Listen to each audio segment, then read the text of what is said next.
Article 702.5 of the National Electrical Code addresses optional standby systems, stating that such a system must have adequate capacity and rating to supply all equipment intended to be operated simultaneously.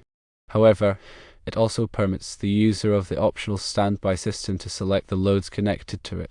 Considering a scenario involving the installation of a 25 kilowatt generator providing 104 output amps in a residence with a 200 amp service, the question arises whether a 200 amp automatic transfer switch can be installed, connecting the 25 kilowatt generator to the existing load center, and whether the generator needs to be sized according to the residence's load calculation of 171 amps. The answer lies in the code's allowance for the user to select the loads connected to the system. In residential settings, appliances like air handlers with electric heat strips and air conditioning compressors controlled by a common thermostat present non-coincidental loads. This means the heat strip and air conditioning compressor do not operate concurrently.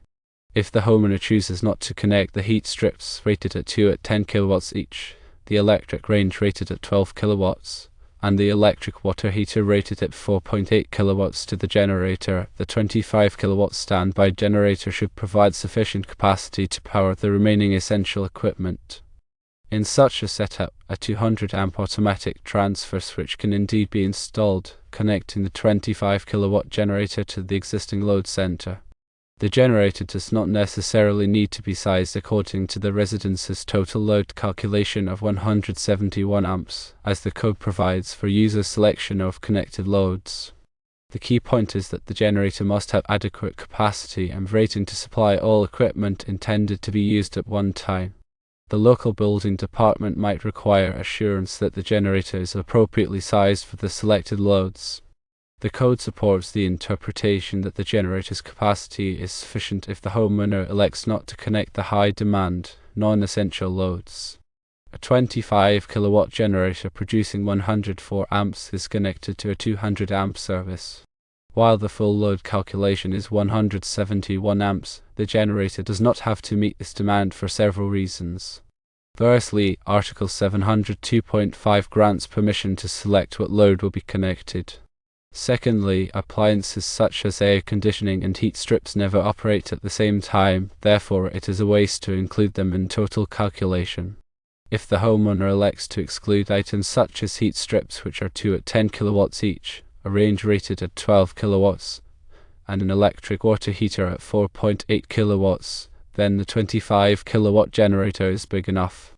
It is important to accurately calculate the necessary load to ensure proper generator sizing.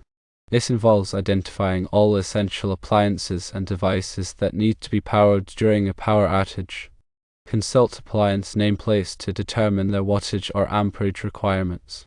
For devices with motors, such as refrigerators and air conditioners, consider the starting wattage, which is usually higher than the running wattage. Add up the wattage of all essential loads to determine the total wattage required. Divide the total wattage by the voltage of the electrical system, typically 240 volts in residential settings, to find the amperage needed. This calculated amperage should be less than the generator's output amperage to ensure it can handle the load. Also, consider the power factor of the loads.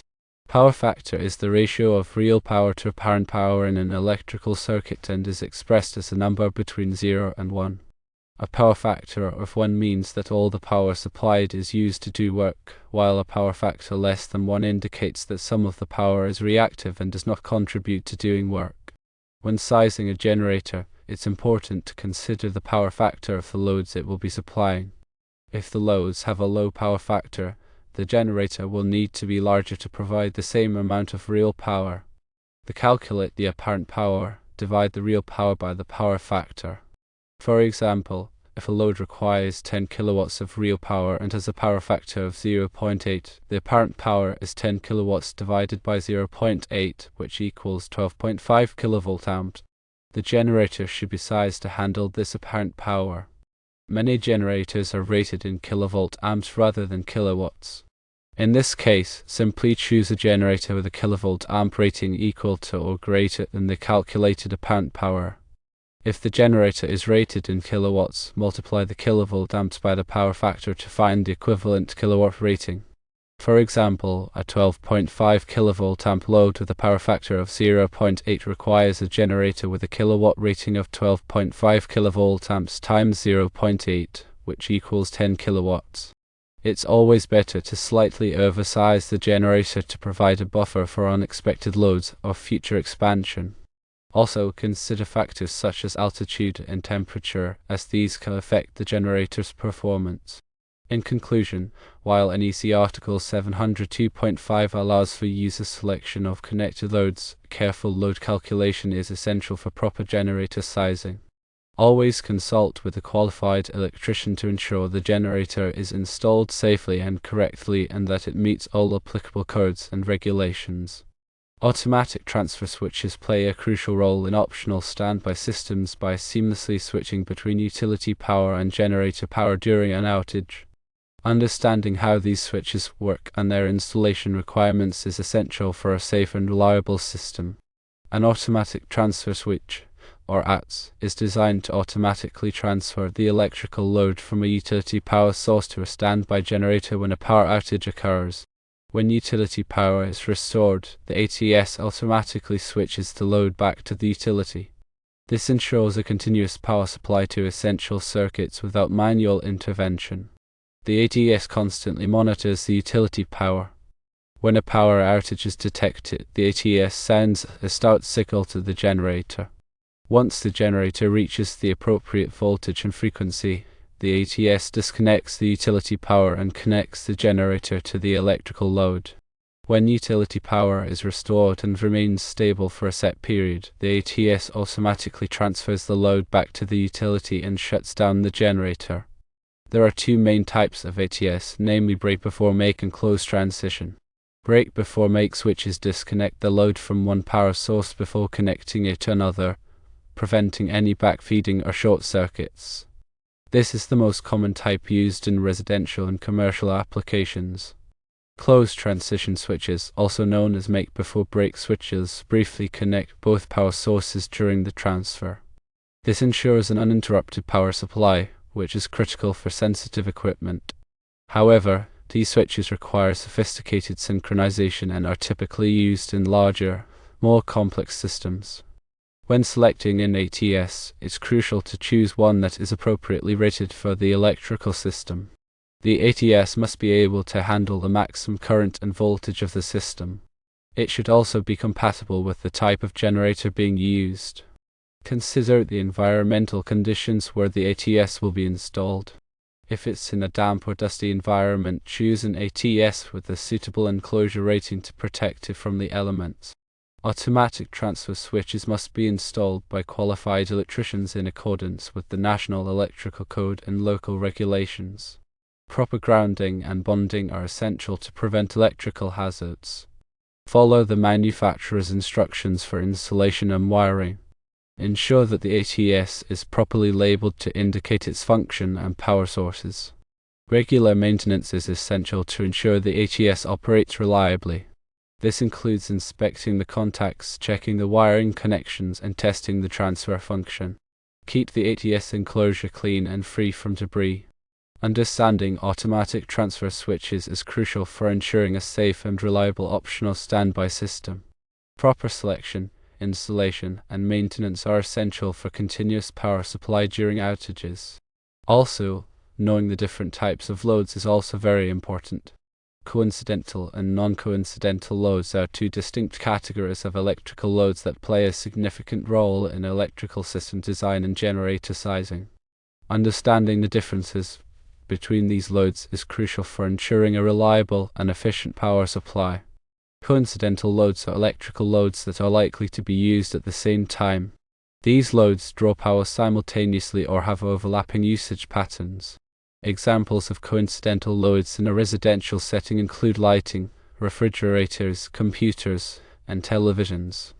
These devices are often used concurrently, especially during peak hours. In a commercial building, coincidental loads may include office equipment, elevators, and HVAC systems that operate simultaneously during business hours. The key characteristic of coincidental loads is that their power demands add up, placing a higher demand on the electrical system when they are used together. Non-coincidental loads, on the other hand, are electrical loads that are unlikely to be used at the same time. These loads have usage patterns that do not overlap, meaning they are typically used separately. Examples of non-coincidental loads in a residential setting include an air conditioning unit and an electric furnace. These two devices are designed to heat or cool the space, but they are not used at the same time as they serve opposing functions. Another example is a clothes dryer and a dishwasher. While both appliances use significant power, they are typically used at different times of the day. In a commercial setting, non-coincidental loads might include different pieces of equipment used in a manufacturing process that are not operated simultaneously. The defining feature of non-coincidental loads is that their power demands do not add up in the same way as coincidental loads, reducing the overall demand on the electrical system. When designing an electrical system or sizing a generator, it's essential to consider both coincidental and non-coincidental loads. For coincidental loads, the electrical system must be designed to handle the sum of their power demands. This involves calculating the total amperage required by all the coincidental loads and ensuring that the electrical panel, wiring, and other components can safely handle this load. For non-coincidental loads, the electrical system can be designed to accommodate only the largest load at any given time. This approach can reduce the overall size and cost of the electrical system, as it doesn't require the system to handle the combined power demands of all non-coincidental loads simultaneously. In the context of generator sizing, understanding coincidental and non-coincidental loads is crucial for determining the appropriate generator size. A generator must be able to supply enough power to handle all the essential loads that are likely to be used at the same time. This involves carefully analyzing the usage patterns of different loads and identifying which ones are likely to be coincidental. For example, in a residential setting, a generator might need to power essential lighting, a refrigerator, a furnace, and a well pump simultaneously. These would be considered coincidental loads, and the generator must be sized accordingly. However, if an electric water heater is unlikely to be used at the same time as these other loads, it can be considered a non-coincidental load, and its power demand may not need to be factored into the generator sizing calculation. Understanding coincidental and non-coincidental loads is essential for designing electrical systems and sizing generators effectively. By considering the usage patterns of different loads and distinguishing between those that are likely to be used simultaneously and those that are not, it's possible to optimize the system design and ensure reliable and efficient power supply. Always consult with a qualified electrician to ensure that the electrical system and generator are properly sized and installed in accordance with all applicable codes and regulations. A generator's continuous output and surge capacity are two key specifications that determine its ability to handle different types of electrical loads. Understanding these ratings is crucial for selecting the right generator for your needs. Continuous output, often measured in watts or kilowatts, refers to the amount of power the generator can consistently supply over an extended period. This is the generator's rated capacity for sustained operation. It represents the maximum power the generator can deliver without overheating or experiencing other performance issues. Continuous output is the primary factor in determining whether a generator can handle the ongoing power demands of the loads it will be supplying. Surge capacity, also known as starting wattage or peak wattage, is the maximum amount of power the generator can provide for a brief period, typically a few seconds. This extra power is needed to start devices with electric motors, such as refrigerators, air conditioners, and power tools. These devices require a higher initial surge of power to overcome inertia and start running. Surge capacity is essential for ensuring that the generator can start motor-driven appliances and equipment without overloading. When selecting a generator, it's crucial to consider both the continuous output and the surge capacity. Start by identifying all the devices and appliances you want to power with the generator. Determine the continuous wattage required by each device, which can usually be found on the appliance's nameplate or in the owner's manual. Add up the continuous wattage of all the devices you plan to run simultaneously to determine the total continuous load. Next, identify any devices with electric motors that require a surge of power to start. Determine the surge wattage required by each of these devices. This information can also be found on the appliance's nameplate or in the owner's manual. If the surge wattage is not specified, you can estimate it by multiplying the continuous wattage by a factor of 2 to 4, depending on the type of motor. Add the surge wattage of the largest motor-driven device to the total continuous load. This will give you the peak wattage required by the generator. Choose a generator with a continuous output that is equal to or greater than the total continuous load and the surge capacity that is equal to or greater than the peak wattage. It's always better to slightly oversize the generator to provide a buffer for unexpected loads or future expansion. For example, suppose you want to power the following devices with a generator: refrigerator with a continuous wattage of 200 watts and a surge wattage of 800 watts, a television with a continuous wattage of 100 watts, a laptop with a continuous wattage of 50 watts, and a few lights with a total continuous wattage of 150 watts. The total continuous load is 200 watts plus 100 watts plus 50 watts plus 150 watts, which equals 500 watts. The peak wattage is the total continuous load plus the surge wattage of the refrigerator, which is 500 watts plus 800 watts, which equals 1300 watts.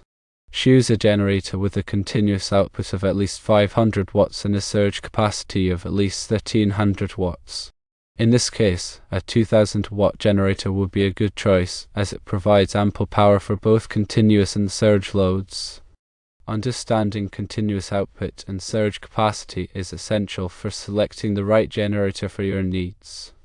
By carefully considering the power requirements of the devices you want to power, you can choose a generator that will provide reliable and efficient performance. Always consult with a qualified electrician to ensure that the generator is installed safely and correctly and that it meets all applicable codes and regulations.